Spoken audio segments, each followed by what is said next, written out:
Foi?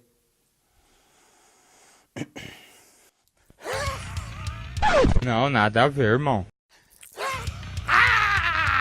E aí, galera? Belezeira? Começando aqui mais um episódio do Heavy Física, o canal onde você vai ver aqui a física com muito metal, galera. É isso daí, roda a vinheta aí, Filipão.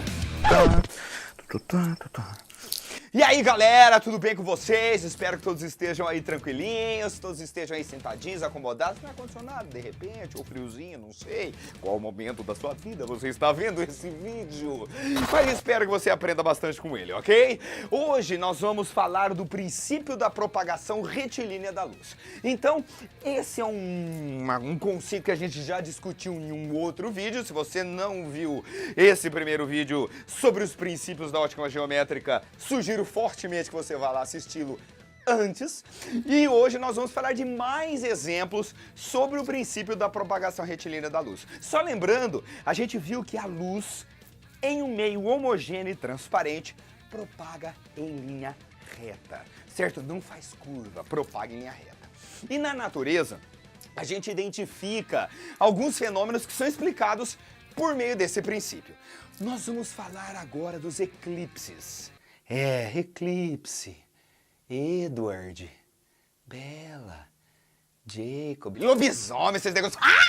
Não é o eclipse, não é.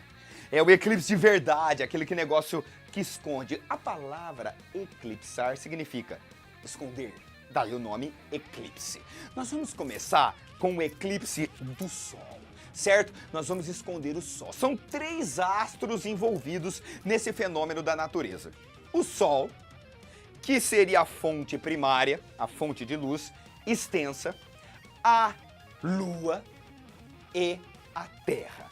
No caso do eclipse solar, o que acontece? Nós vamos ter a luz sendo impedida de propagar pela Lua. Olha que loucura. Dá uma olhada aqui nesse slide. Dá uma olhada aqui nesse slidezinho aqui, ó. Nós temos o Sol. Do Sol nós vamos traçar os raios de luz, considerando a Lua como sendo o objeto opaco, aquele que vai impedir a luz de propagar. Sacou? Então a gente delimita 2 regiões, pessoal. Uma região aqui que é a de sombra, aonde o eclipse seria total, e a região de penumbra, aonde o eclipse seria parcial. Nas outras regiões, de noite o cara já não ia ver nada, e nas outras regiões iluminadas não ocorreria o eclipse, tá? Agora, por que o eclipse acontece? Gus, porque a Lua tá ali, ó, enfileirada, assim alinhada com o Sol e com a Terra. Mas e se a luz fizesse curva? Não teria o eclipse. O eclipse ocorre porque a luz propaga em linha reta. Esse é o primeiro eclipse que a gente pode identificar, que a gente pode discutir, baseando-se no princípio da propagação retilínea da luz. No próximo slide, esse slide aqui, a gente vai trocar as funções da Terra e da Lua. Ô, louco, Terra tem função? Terra tem função. Da planta? Puta, cala a boca. Cala a boca, Ganso. Ganso, sou eu. Professor Ganso. Heavy Física. Física pesada. Então, olha só. O Sol é a fonte primária e agora a Terra vai fazer o papel de obstáculo. Então, a gente delimita as 2 regiões, sombra e penumbra, belezeira. Dos extremos do Sol, a gente traça 2 raios de luz que passa tangenciando a Terra, do outro extremo passa tangenciando a Terra, delimitando a região de sombra e penumbra. Nesse outro slide, a Lua para onde foi? Olha que psicodélico! Foi para a região de sombra. Ali seria o eclipse total. Desapareceu a Lua. Nas regiões de penumbra, a gente veria uma partezinha da Lua, certo? Então seria um eclipse parcial. Um detalhe aqui, ó, interessante. Eu não sei se você acredita ou não, mas tem uns malucos falando por aí que a Terra é plana. Velho. Olha só, lá na antiguidade, aquela partezinha escura que a galera via na Lua era redondinha. Naquela época, os caras já sabiam que a Terra era redonda. E tem gente que fala que a Terra é plana. Deve ser o cérebro da pessoa, mas enfim, se você acredita, me perdoa, tá? Planeta, plano. Planeta vem da palavra grega errantes, que eles apareciam em vários lugares do céu. Não tem nada a ver com plano, certo? Mas enfim, continuando. Então o eclipse acontece por quê? Porque a luz propaga em linha reta. Você sabe quantos dias a Lua demora para dar uma volta em torno da Terra? Aproximadamente? Não? Vou te falar. São 28 dias, tá? Aproximadamente 28 dias, que são aquelas 7 fases da Lua. E4, seu burro. Beleza. Agora, por que será que não acontece, então, um eclipse solar e um eclipse lunar todo mês? Por que será? A resposta está na natureza, amiguinho. Dá uma olhadinha nesse slide aqui, Veja bem. A órbita da Lua em torno do nosso planeta, amiguinho, não está no mesmo plano da órbita da Terra em torno do Sol. Sacou? Se as duas estivessem no mesmo plano, se as duas órbitas fossem no mesmo plano, todo mês a gente teria um eclipse solar e um eclipse lunar. Mas a órbita é inclinada, então para acontecer o eclipse, tem que coincidir os planos e ainda os astros estarem alinhados. Sacou porque não acontece todo mês? É, isso daí, meu amiguinho. Outra coisa, quando acontece o eclipse do Sol, em qual lua seria? Na lua nova. Olha ali no slide. Sacou? E em qual lua aconteceria o eclipse lunar? Na lua cheia. Manjou? Então esse detalhe é muito importante. Os planos, né? Os planos das órbitas não são os mesmos. Sacou? Esse é o lance. Agora, continuando na aplicação do princípio da propagação retilínea, nós vamos agora fazer para com essa porra, hein? Uma continha básica. Olha só que louco.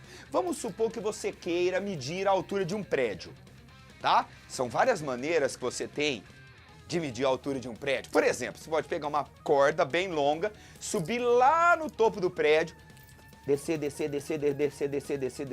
essa corda. Chegou! Beleza? Corta a corda, estica no chão e mede. É uma opção, é uma possibilidade.